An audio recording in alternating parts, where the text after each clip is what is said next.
ചൂടാണ് പോളിംഗ് കുറയാൻ പ്രധാന കാരണമെന്ന് സഞ്ജയ് കൗൾ. വോട്ടെടുപ്പിൽ തെരഞ്ഞെടുപ്പ് കമ്മീഷൻ തൃപ്തരാണെന്നും സാങ്കേതിക തകരാറുണ്ടായത് പരിശോധിക്കുമെന്നും സഞ്ജയ് കൗൾ തിരുവനന്തപുരത്ത് പറഞ്ഞു. Satisfied കാരണം polling is influenced by general political climate എങ്ങനെയാണ് എന്താണ്. It all depends quite a lot. Expectation ഒരു വോട്ടറിൻ്റെ എക്സ്പെക്ടേഷൻസ് എന്താണ്, അത് ഒരു കാരണമുണ്ട് വിച്ച് ഇൻഫ്ലുവൻസ് പോളിംഗ്. അതുകൊണ്ട് രണ്ടാമത്തെ ഇന്നലെ വെതർ ഓൾസോ ഉച്ചയ്ക്ക് ഭയങ്കര ഇറ്റ് വാസ് ക്വൈറ്റ് ഹോട്ട്, നല്ല ചൂടായിരുന്നു, അത് ബാധിച്ചിട്ടുണ്ട്. നമ്മൾ again statistics polling turn out നോക്കിക്കഴിഞ്ഞാൽ ഈ സമയത്ത് ബിറ്റ്വീൻ 1 and 3 കുറച്ച് സ്ലോ ആയിട്ടുണ്ട് voting. Palakkad, Thrissur, Malappuram, Kozhikode it was very hot.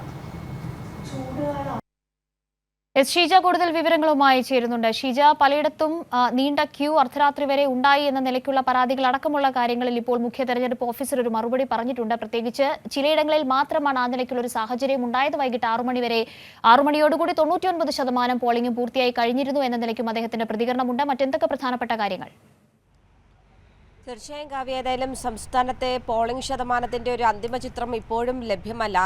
ഏറ്റവും ഒടുവിലായി നൽകിയിട്ടുള്ള വിവരമെന്ന് പറയുന്നത് 71.16% സംസ്ഥാനത്തെ പോളിംഗ് എന്നുള്ളതാണ്. ഇത്തരത്തിൽ പോളിംഗ് കുറയാൻ, അതായത് 2019 പോളിംഗ് എന്ന് പറയുന്നത് 77.84% അതുകൊണ്ട് തന്നെ ഗണ്യമായ രീതിയിൽ പോളിംഗിൽ ഉണ്ടായ ഈ ഒരു കുറവ്, അത് ചൂട് കാലാവസ്ഥ, അതാണ് അതിന് ഒരു കാരണം എന്നുള്ളതാണ് മുഖ്യ തെരഞ്ഞെടുപ്പ് ഓഫീസർ പറയുന്നത്. ആദ്യഘട്ടത്തിൽ കൃത്യമായ രീതിയിൽ തന്നെ പോളിംഗ് ബൂത്തുകളിലേക്ക് ജനം എത്തിയിരുന്നു. വോട്ടർമാർ കൃത്യമായ രീതിയിൽ 1 മണിവരെ എത്തുന്നൊരു സാഹചര്യമായിരുന്നു. 1 മണി മുതൽ 3 മണി വരെ മന്ദഗതിയിലായിരുന്നു തീർത്തും പോളിംഗ് എന്നും അദ്ദേഹം വ്യക്തമാക്കുന്നുണ്ട്. അതിന്റെ അടിസ്ഥാനത്തിലാണ് ഇത്തരത്തിലൊരു പോളിംഗിൽ കുറവ് രേഖപ്പെടുത്തിയിരിക്കുന്നത്. അതിനൊപ്പം തന്നെ വടകരയിലെ ചില ബൂത്തുകളിൽ മാത്രമാണ് വലിയ തോതിൽ അർദ്ധരാത്രി വരെ പോളിംഗ് നീളുന്ന ഒരു സാഹചര്യം ഉണ്ടായത്. മറ്റിടങ്ങളിൽ, അതായത് 96% ബൂത്തുകളിലും 6 മണിയോടുകൂടി തന്നെ പോളിംഗ് പൂർത്തിയായിരുന്നു. 99% ബൂത്തുകളിലും 9 മണിയോടുകൂടിയും പോളിംഗ് പൂർത്തിയായിരുന്നു. അതുകൊണ്ട് ഒരു തരത്തിലുള്ള പ്രശ്നങ്ങളും ഉണ്ടായിട്ടില്ല.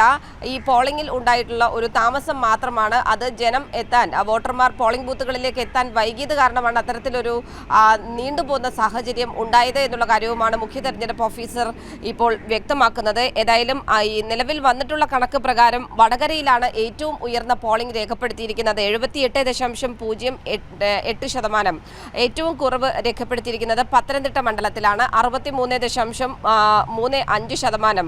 70% കടന്ന മണ്ഡലങ്ങൾ എന്ന് പറയുന്നത് ചാലക്കുടി, തൃശൂർ, പാലക്കാട്, ആലത്തൂർ, ഒപ്പം തന്നെ മലപ്പുറം, കോഴിക്കോട്, വയനാട്, കണ്ണൂർ, കാസർഗോഡ് ജില്ലകളാണ് 70% കടന്ന പോളിംഗ് രേഖപ്പെടുത്തിയിട്ടുള്ളത്. ഏതായാലും പോളിംഗിന്റെ അന്തിമ ചിത്രം അത് 72 കടക്കും പോളിംഗ് ശതമാനം എന്നുള്ളതാണ് നിലവിലിപ്പോൾ മനസ്സിലാക്കാൻ സാധിക്കുന്നത്. കാരണം ഇപ്പോൾ ഏറ്റവും ഒടുവിലായി വീട്ടിൽ വോട്ട് ചെയ്തവരുടെ കണക്ക് കൂടി പുറത്തു വന്നിട്ടുണ്ട്. 1,65,205 പേർ.